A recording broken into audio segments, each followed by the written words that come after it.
The Great Hall of Velor Prime was the most beautiful place in the known galaxy. Its walls were made of living crystal that sang soft music when light passed through them. The ceiling showed the stars themselves, not as a picture, but as a real window into space. Thousands of seats rose in circles around the central platform, and today every seat was filled. Representatives from 47 different species had come for the Galactic Assembly's 100th anniversary meeting. Some were tall creatures with hard shells and clicking mouths. Others were made of pure energy, floating like colored clouds above their seats. There were beings with fur, beings with scales, beings with no solid form at all. They had all built empires among the stars. They had all learned to travel faster than light, to build weapons that could crack planets, to wage wars across thousands of worlds. And then there were the humans. The human delegation sat at the lowest level of the hall, in seats that were almost an insult. There were only 3 of them. They wore simple gray clothes with no medals or decorations. Their leader was a woman named Una Park. She was 63 years old, with gray streaks in her black hair and lines around her calm eyes. She had spent her whole life as a diplomat, talking to species who thought humans were barely worth noticing. Beside her sat Do Hong Kang, a young man of 25 who was attending his first assembly meeting. His hands were shaking slightly, though he tried to hide it. The third member was an older man named Sang-Woo Lee, who had been translating alien languages for 40 years and had learned to show no emotion at all. High Arbiter Torvax rose from his seat at the top of the hall. He was the leader of the hegemony, the most powerful alliance in the galaxy. His body was like a giant insect's, covered in black armor, standing on 6 sharp legs. When he spoke, his mandibles clicked together in a way that sounded like laughter. "We come now to a small matter," Torvax said. "The petition from Sol 3. From Earth." He let the word hang in the air. "The humans have asked once again for full membership in this assembly." Laughter spread through the hall. It came in many forms: clicking sounds, high whistles, rumbling vibrations, but it all meant the same thing. Mockery. A delegate from the Volcari Empire stood up. His face was covered in green scales, and his yellow eyes were full of contempt. "What do they offer us? They have no warships. Not one. They don't even have defense platforms around their planet.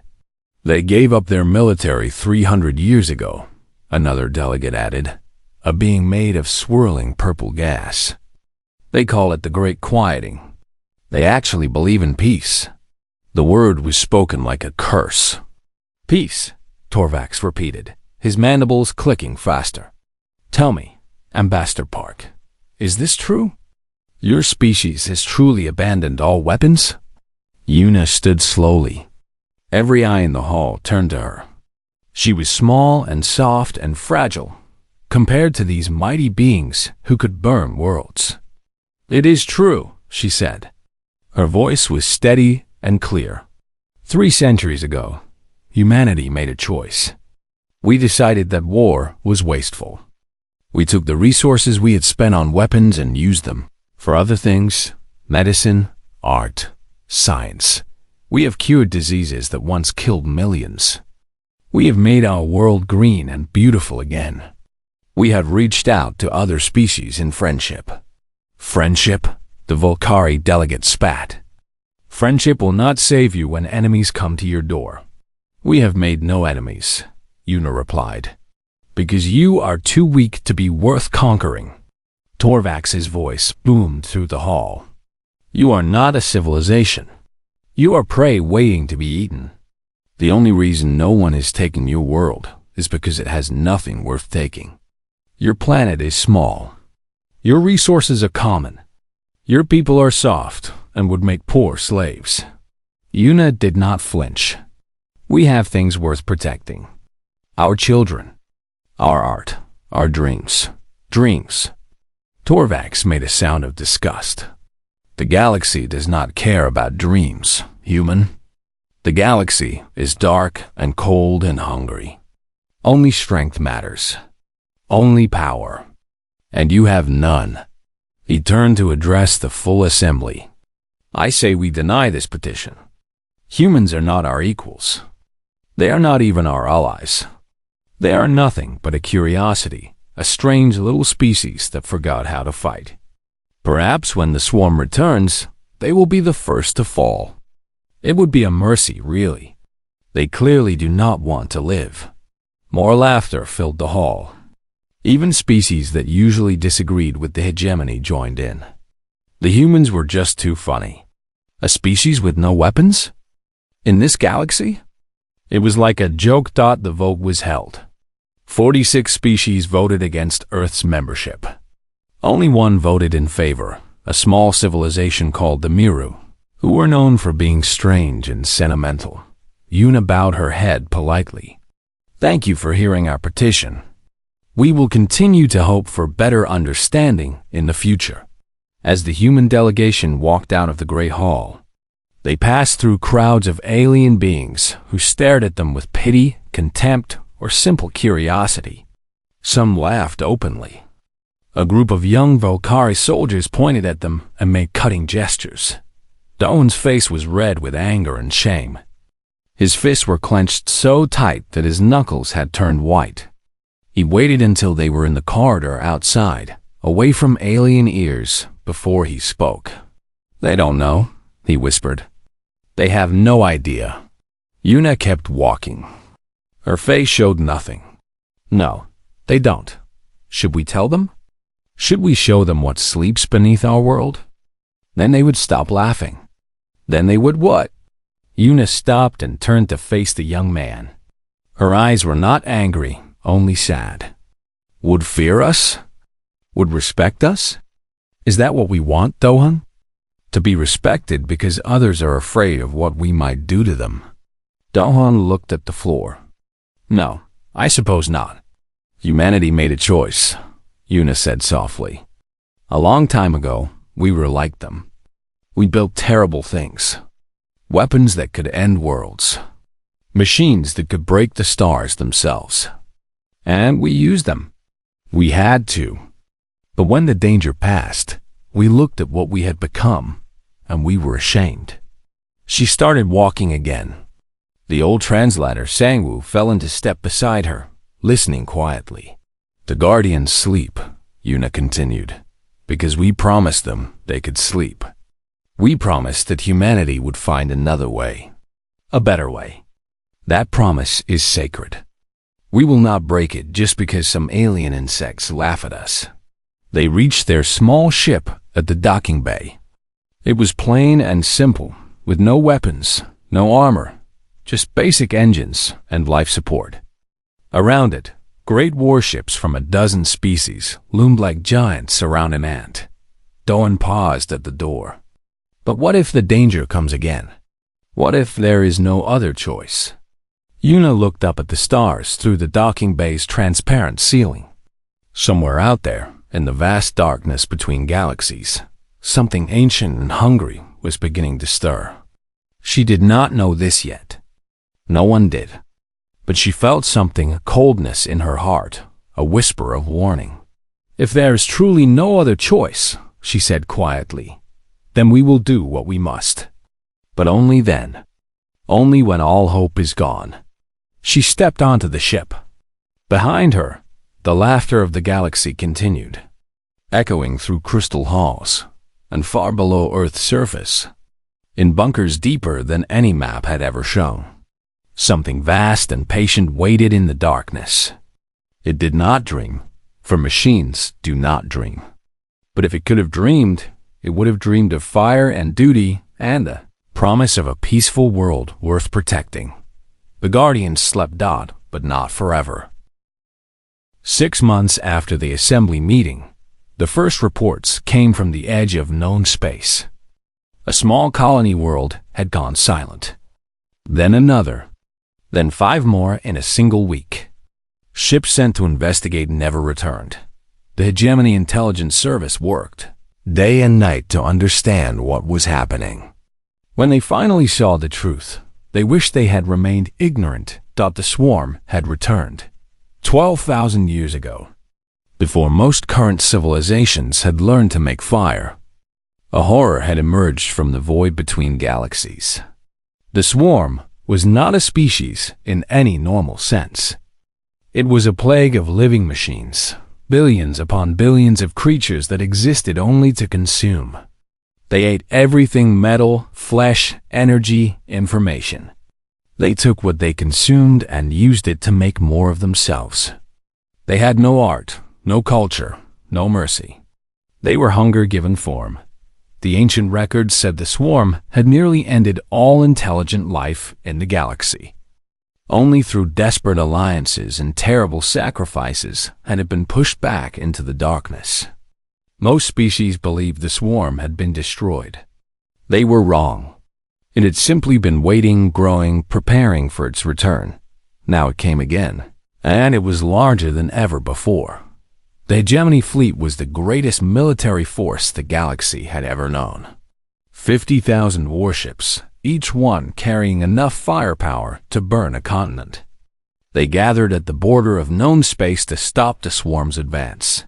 The battle lasted 11 days.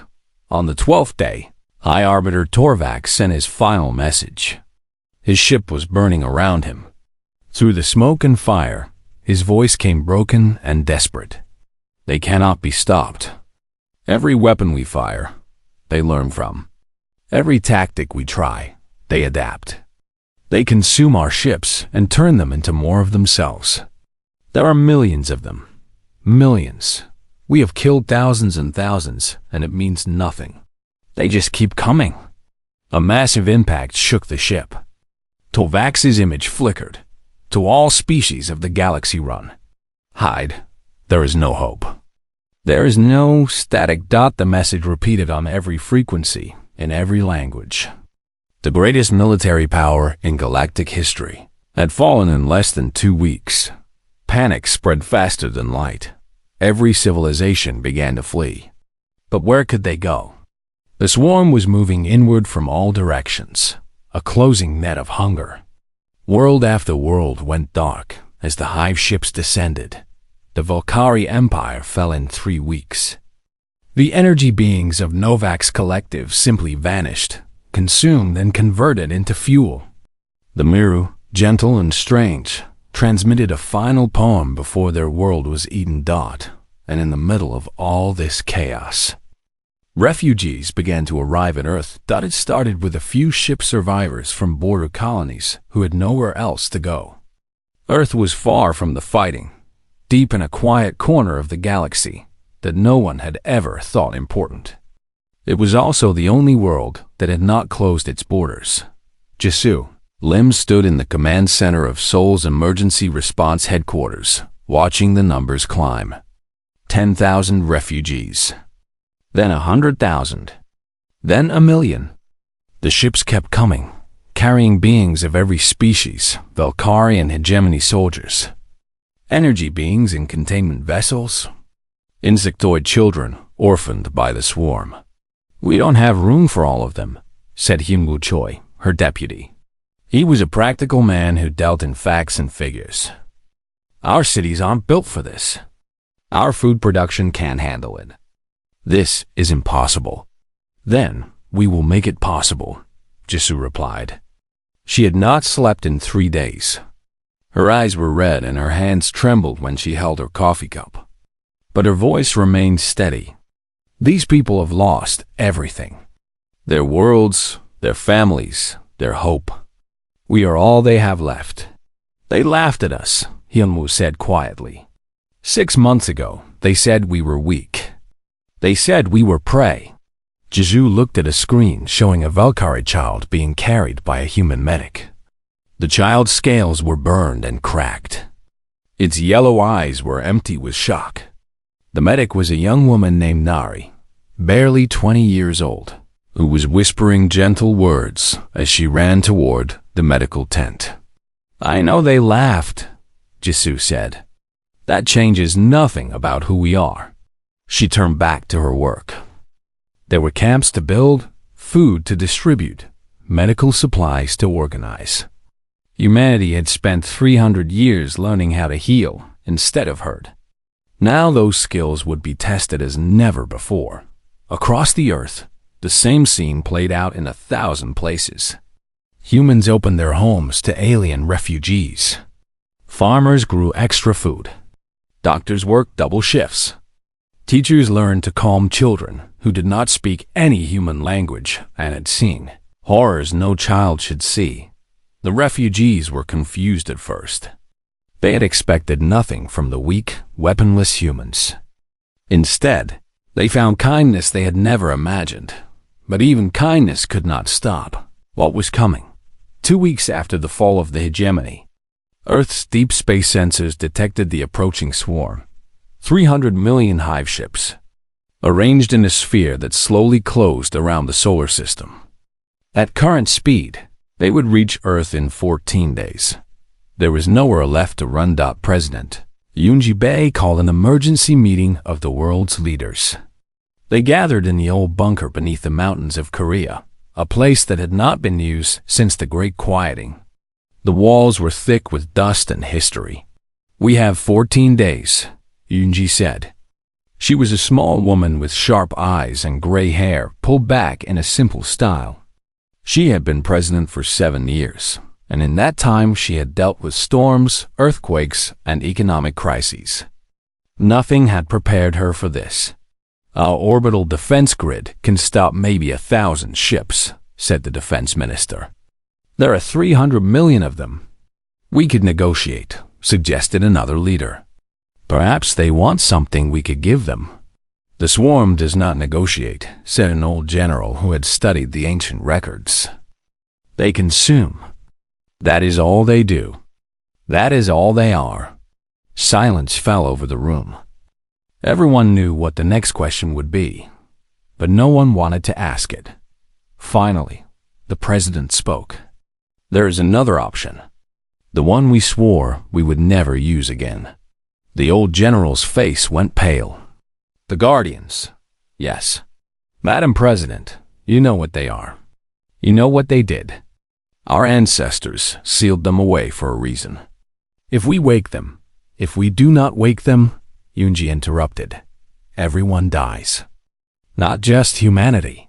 Every refugee on our world. Every last survivor of every species the galaxy has ever known. The swarm will consume Earth, and then it will have everything it needs to spread across what remains of the stars." She looked around the table. "I am not asking for permission. I am telling you what must be done. The only question is whether we do it now, while we still have time to prepare, or later, when our world is already burning." That night, after the others had left, Yoonji sat alone in the deepest part of the bunker. Before her was an ancient console, covered in symbols that had not been used in 3 centuries. A single button glowed with soft red light. She thought of her grandmother, who had told her stories when she was young. Stories of the time before the Great Quieting, when humanity had been at war with the stars. Stories of the terrible machines that had saved them and the price those machines had paid. "You were heroes," her grandmother had said. "Thousands of young men and women gave up their bodies, their futures, their chance to grow old and have families. They became something else, something powerful enough to protect us. And when the danger passed, we thanked them by putting them to sleep. We said we would never wake them again. We said we would find another way." Yoonji's finger hovered over the button. "I'm sorry, grandmother," she whispered. "There is no other way." She pressed the button. Deep beneath the earth, in places no living human had visited for 300 years, lights began to flicker on. Ancient machines hummed to life. Cooling systems drained. Neural networks reconnected. And in the darkness, eyes that had not opened in centuries began to glow. The Guardians were waking up. The signal was simple. Just a string of numbers broadcast on a frequency that had been silent for 300 years. It traveled through rock and water and ice, reaching places that existed on no map. Places that humanity had deliberately forgotten. Deep beneath the Himalayan mountains, In a cavern, larger than any city, red emergency lights began to pulse. Machines that had been cold and still for centuries started to hum. Power cores that had been dormant sparked to life, filling the darkness with a soft blue glow. Under the Mariana Trench, at the bottom of the deepest ocean, pressure doors that had been sealed since the Great Quieting slowly opened. Water rushed into chambers that instantly heated to boiling, creating clouds of steam that rose toward the surface like the breath of giants dot in Antarctica. Beneath miles of ice, something enormous began to move. The ice cracked and groaned. Glaciers that had stood for thousands of years shifted and broke apart. From the frozen depths, shapes emerged, dark metal forms that caught the sunlight for the first time in 300 years. The machine legions were awakening. They were not robots. The word was too simple for what they were. They were human minds inside bodies of metal and light, built in the desperate days when the first swarm had nearly destroyed everything. Each one had once been an ordinary person, a farmer, a teacher, a poet, a fisherman. They had volunteered to become something more than human, something powerful enough to fight the swarm and win. And they had won. 12,000 years ago, before the galaxy's current civilizations had learned to walk upright, humanity had faced extinction. The swarm had come, and humanity had been young and weak and terrified. But they had built the legions, and the legions had pushed the swarm back into the darkness between galaxies. Then humanity had looked at what they had created and felt shame. The legions were weapons of terrible power. They could crack moons and boil oceans. They could think faster than any organic mind and fight without fear or pain. They were everything humanity had never wanted to be, pure destruction given form. So humanity had made a choice. They put the legions to sleep. They buried them deep underground and promised they would never wake them again. They dismantled their other weapons and declared the Great Quieting. They chose to be peaceful, to be kind, to be gentle. They hoped they would never need the legions again. Now, in the dark cavern beneath the Himalayas, Unit 0017 opened his eyes. His consciousness came back slowly, like waking from a long dream. Memories flooded in, not of battle, but of before. A small farm in Gyeonggi Province. Rice fields that turned golden in autumn. The smell of his mother's cooking. The sound of rain on a tile roof. His name had been Taiwan once.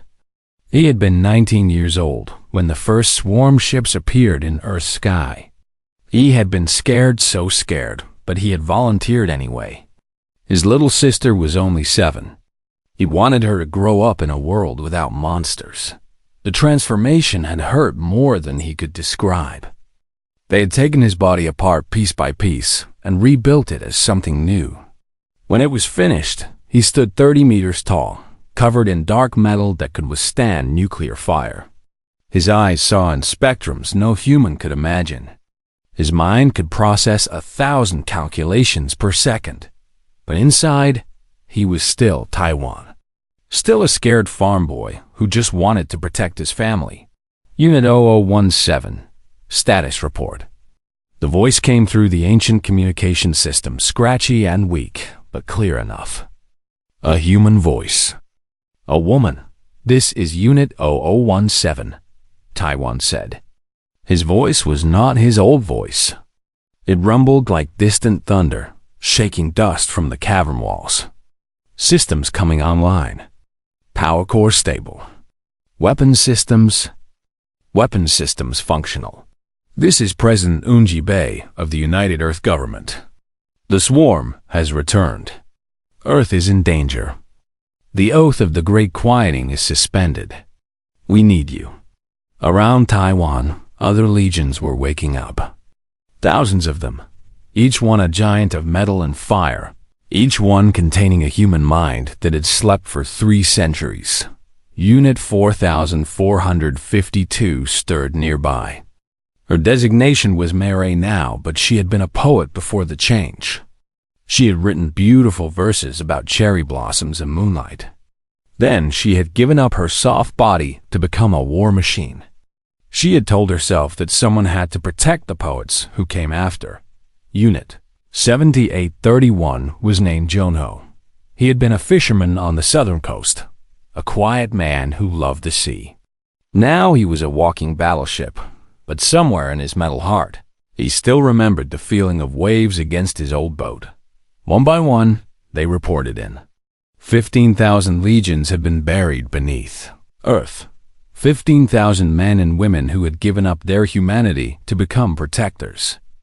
Not all of them had survived the long sleep. Some neural networks had failed. Some power cores had run dry. The most were still functional. Most were ready.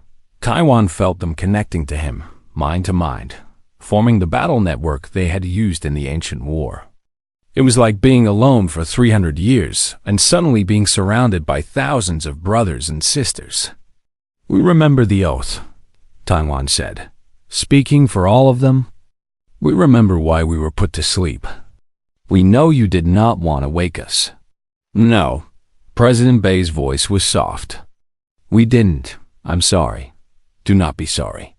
Taiwan's massive form began to move, stepping toward the exit tunnel that led to the surface. "We understood the oath when we took it. We accepted it. Humanity wanted to be peaceful, and we wanted to protect that peace. If that meant sleeping forever, we were willing. And now? Now the danger has returned. Now there are people who need protecting." Taiwan thought of his little sister, who had grown old and died thousands of years ago, who had lived her whole life in a world without monsters because of what he had done. He thought of all the children on Earth now, human and alien, who deserved the same chance. "We were made for this," he said. "Not because we wanted to destroy, but because we wanted to protect. Show us where the enemy is. We will do the rest." The exit tunnel was long and dark, but at the end, Taiwan could see sunlight. Real sunlight, not the artificial glow of his underground prison. He had not seen the sun in 300 years. Behind him, 15,000 legions followed. Their footsteps shook the mountains. On the surface, the humans had gathered to watch. Soldiers, scientists, refugees from 100 different species. They had heard about the Guardians in whispered legends, but none of them had believed such things could be real. Then the mountain cracked open, and Taiwan stepped out. He stood 30 meters tall, a giant of black metal and blue light. His eyes glowed like stars. His hands could crush tanks like paper. Behind him came the others, thousands of walking weapons, each one more powerful than any warship the galaxy had ever built. A Volcari soldier fell to his knees. His scales had turned pale with fear. "What are they?" He whispered. Dot beside him, a young human woman, Nari, the medic who had been carrying the burned alien child, looked up at the giants with tears in her eyes. "They're our ancestors," she said softly. "They're the ones who protected us. They gave up everything so we could live in peace." Taiwan's great head turned toward the gathered crowd. His voice boomed across the mountainside, gentle despite its power. "Do not be afraid. We are not here to conquer. We are here to protect." He looked up at the sky, where distant stars were beginning to appear in the darkening evening. Somewhere out there, the swarm was coming. 300 million hungry ships, closing in on the last refuge of intelligent life. "The swarm took everything from the galaxy," Taiwan said. "It took your worlds, your families, your hope. But it will not take Earth. It will not take these people. Not while we stand." Myray stepped up beside him, her metal form catching the last rays of sunlight. In the battle network, she whispered to him old poems about courage and duty. Verses she had written before the change.junaro stood on his other side. Steady and calm as the sea he had once loved. Behind him, 15,000 legions stood ready. "We have been sleeping for 300 years, Taiwan announced to the watching crowd. "But we never forgot why we were made. We never forgot what we were protecting. He raised one massive arm toward the stars. Let the swarm come. We remember how to make them bleed. The swarm fleet arrived on the 14th day, just as the sensors had predicted. 300 million hive ships emerged from faster-than-light travel at the edge of the solar system, forming a sphere of hunger around Earth's sun. Each ship was a nightmare of twisted metal and living tissue, grown from the remains of the civilizations the swarm had already consumed. Some still bore the marks of hegemony warships. Others were built from Velkari stations, Novax energy collectors, Miru colony vessels. The swarm did not send messages. It did not offer surrender terms. It simply began to advance, moving inward toward Earth with the slow certainty of death itself. On Earth, the last survivors of 100 species watched the sky and prayed to whatever gods. They still believed in. In the bunker beneath Seoul, Jisoo Lim coordinated the evacuation of civilians into deep shelters. The underground chambers had been built centuries ago, during the age when humanity still expected war. Now they would protect humans and aliens alike from the battle that was about to begin. The shelters can hold everyone, Hyunwoo reported, checking his tablet. Barely, but if even one hive ship gets through. They won't, Jisoo said. But even she was not sure if she believed it. 15,000 legions against 300 million swarm ships. The numbers were impossible. The math did not work. But math had never won wars alone. Sometimes, courage mattered more than calculations. High above the Earth, Taiwan launched himself into space on pillars of fusion fire. His metal body needed no ship, no air, no protection from the cold vacuum. He'd been built for this. Behind him came the first wave 5,000 legions, rising from Earth like stars returning to the sky. All units, check weapons. Taiwan commanded through the battle network. Primary batteries online. Secondary systems ready. Remember your training. Remember what we're fighting for. Confirmation signals flooded back. 15,000 minds, linked together, thinking as one. The swarm will adapt, Myray noted. Her consciousness touched Taiwan's like a gentle wind. They always adapt. Whatever we do, they will learn from it. Then we will adapt faster, Taiwan replied. We are not just machines. We are human. We invented adaptation. The two fleets met at the edge of Jupiter's orbit. The first clash was like nothing the galaxy had ever seen. Legion weapons tore through hive ships by the hundreds, filling space with explosions that could be seen from Earth. Plasma beams cut lines of fire across the darkness. Missiles carrying antimatter warheads struck with the force of small suns, but the swarm kept coming. For every 100 ships destroyed, 1,000 more took their place. They crashed against the Legion line like waves against a cliff. Endless and relentless, Myray fought near the front, her weapons carving through enemy vessels while fragments of poetry ran through her mind.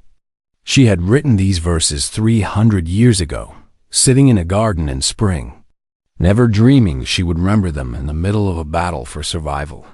The autumn moon hangs heavy, she whispered through the network, but we do not tremble. The winter wind blows cold, but we do not fall. We are the ones who chose to stand between the darkness and the light. A hive ship twice her size crashed into her, trying to consume her metal form. She drove her fist through its center and tore out its core. Green acid splashed across her armor, eating through layer after layer. But she did not stop fighting. JUNHO held the line at the Jupiter defense perimeter. His station was critical. If the swarm broke through here, they could loop around and attack Earth from multiple directions. He stood alone against waves of smaller hunter ships, his weapons firing continuously for hours.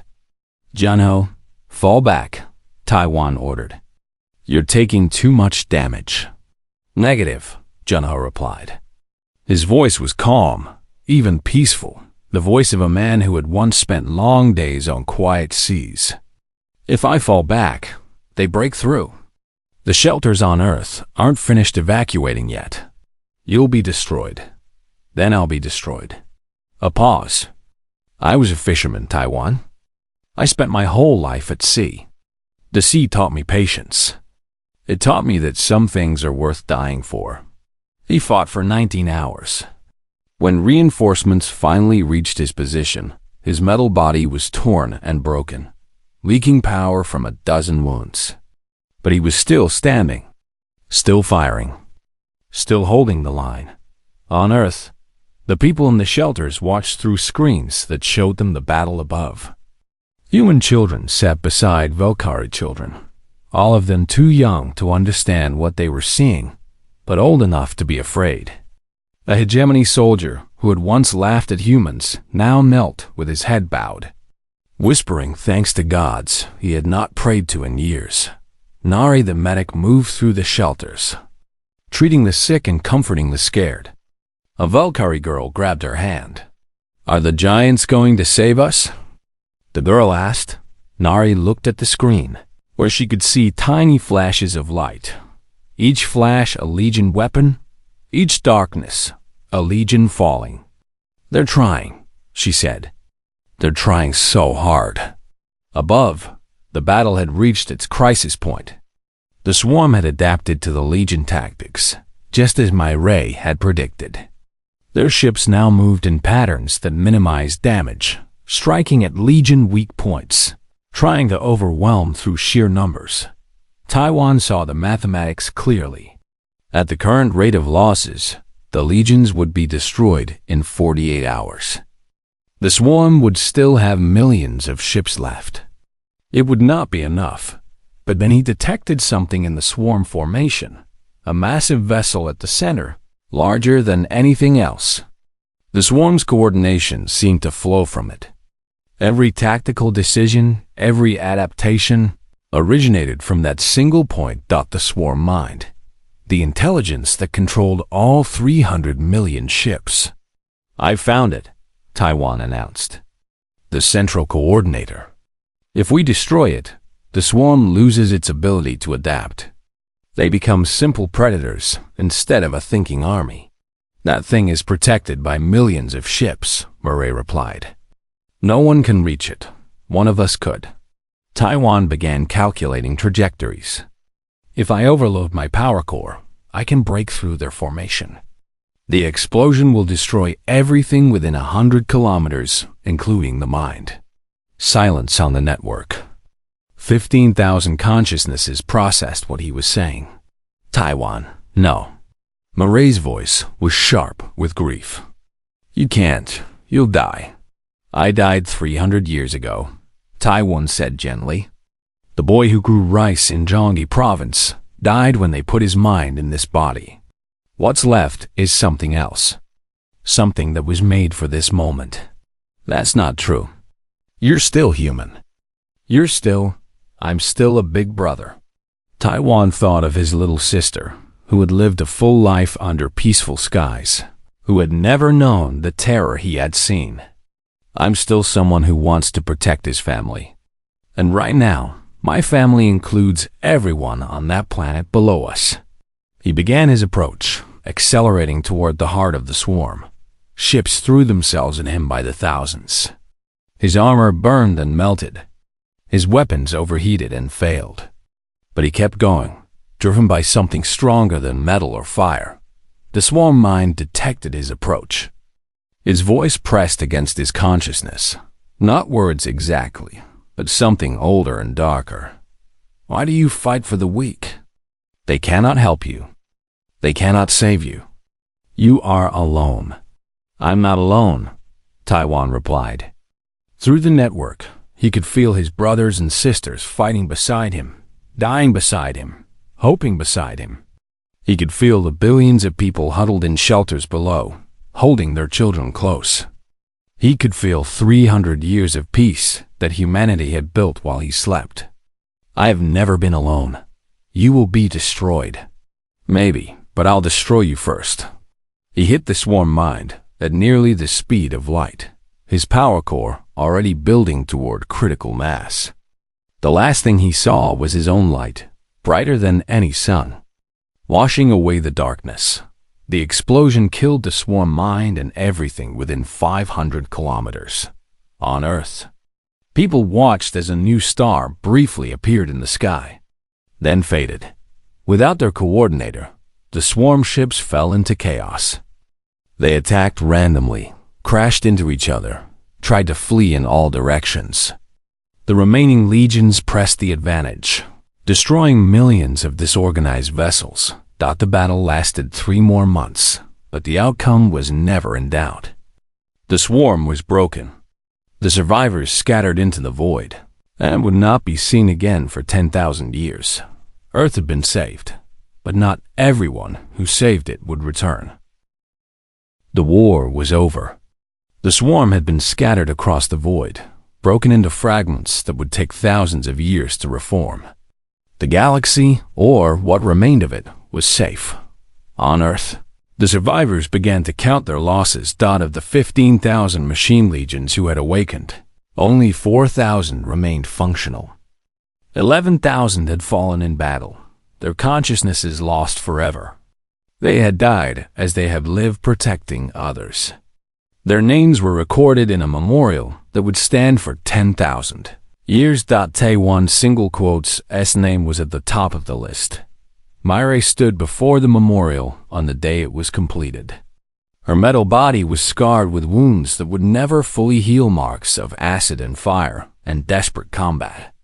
She had fought through the final months of the war, leading strikes against swarm remnants, pushing the enemy further and further until none remained. Now she stood in silence, reading the names of friends she had known for 300 years and longer. "He was always like that," she said quietly. Beside her stood Junho, who had survived despite his terrible wounds, always putting others first. Even before the change, when we were still ordinary people, he was the one who volunteered first. He never hesitated. He was a farmer's son, Junho said. His voice was rough and worn, damaged by the acid that had eaten through his communication systems. Farmers understand sacrifice. They know that you plant seeds you might never see grow. Around them, the world was healing. Refugees had begun to rebuild their lives on Earth.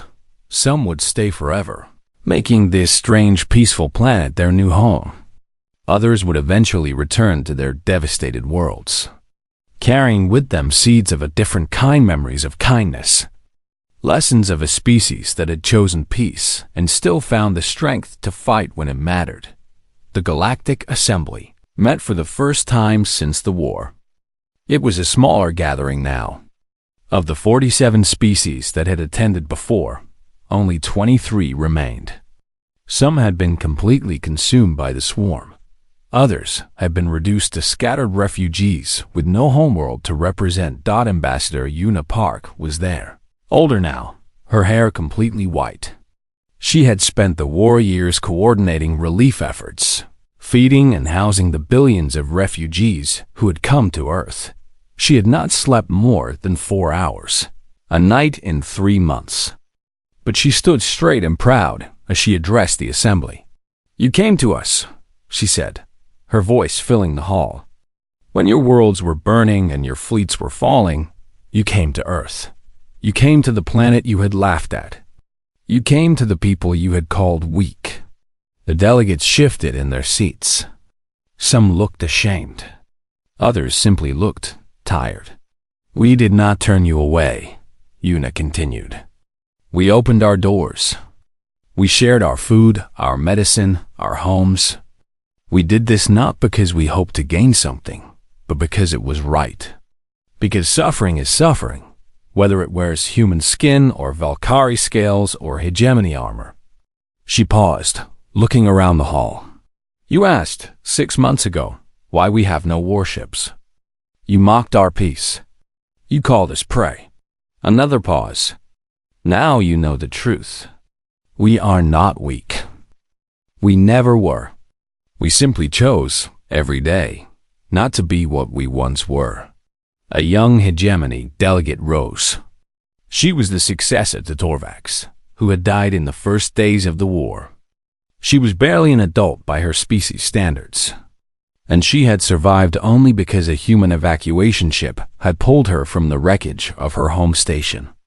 "Ambassador Park," she said, her mandibles moving carefully to shape the human words.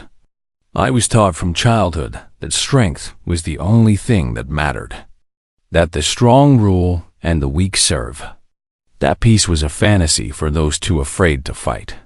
She bowed low, a gesture of deep respect in her culture. "I was wrong. My teachers were wrong.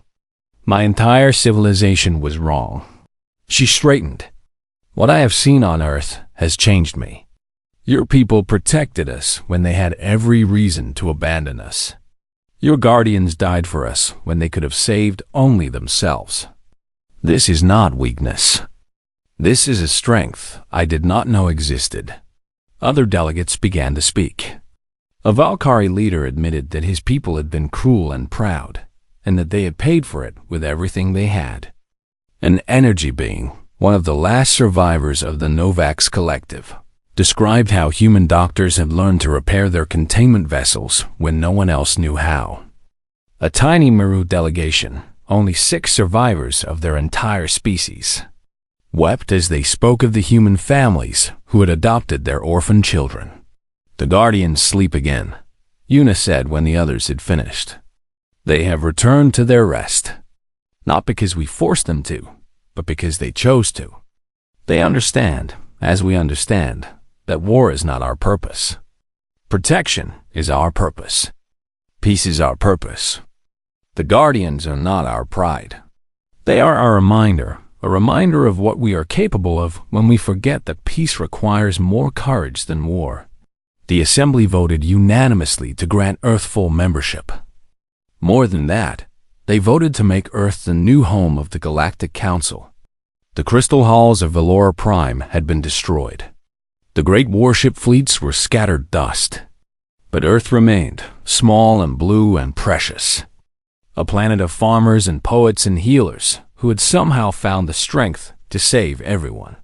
1 year later, in a classroom in what used to be Seoul, Hyungwoo stood before a group of children.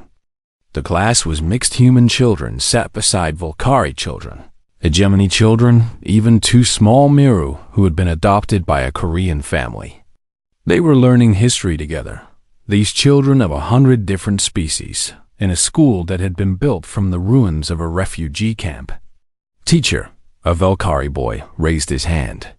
His scales had healed from the burns he had suffered as an infant. He remembered nothing of the war, only the peaceful years that came after. Why did the Guardians go back to sleep? They saved everyone. They could protect us forever. Hyunwoo smiled. He had asked the same question himself once. Jisoo had given him the answer, and he had not understood it at first. It had taken him years to truly understand. "Because that is not who we want to be," he said. "We do not want to be warriors. We want to be builders. We want to create things, not destroy them. The Guardians sleep so that we can dream of better ways." "But what if the bad things come back?" a human girl asked. "What if the swarm returns? Then the Guardians will wake again. They will always wake when we truly need them." Hyunwoo walked to the window and looked out at the city. It was beautiful now, a mix of human and alien architecture, parks and gardens and schools filled with children who had never known war. But until that day, we will live as we have chosen to live. In peace, in kindness, in hope. The children seemed satisfied with this answer. They returned to their lessons, learning mathematics and poetry and the history of a galaxy that had nearly destroyed itself through endless war. Outside, the sun shone on a peaceful world dot and far below the surface. In caverns that would not be disturbed for thousands of years, the machine legions rested. My Ray dreamed of cherry blossoms. Junho dreamed of the sea. And in the place where Taiwan had stood, there was only an empty space and a small shrine that the others had built to honor his memory. They were not conquerors. They were not destroyers. They were protectors who had given everything so that children could grow up in a world without monsters. The galaxy had learned many lessons from the war. It had learned that strength without mercy is just cruelty. It had learned that pride without wisdom leads only to ruin. It had learned that the measure of a civilization is not how many weapons it builds, but how many lives it saves. But the most important lesson was this: sometimes the strongest thing you can do is put down your weapons and reach out your hand. Humanity had known this for 300 years. Now, finally, the rest of the galaxy was beginning to understand Dot, and in the quiet darkness beneath the Earth, the Guardians slept on, not as a threat, but as a promise that no matter how dark the night became, there would always be someone willing to stand between the innocent and the darkness. A promise that peace was not weakness. A promise that humanity would protect what mattered, no matter the cost. The stars burned on, cold and distant. The galaxy slowly healed. And on a small blue planet called Earth, children of every species played together under a peaceful sky, never knowing that beneath their feet, ancient warriors dreamed of cherry blossoms and sea waves and rice fields. Golden in autumn. Dot, the story of the machine legions, would be told for 10,000 years. But it was not a story about war. It was a story about love.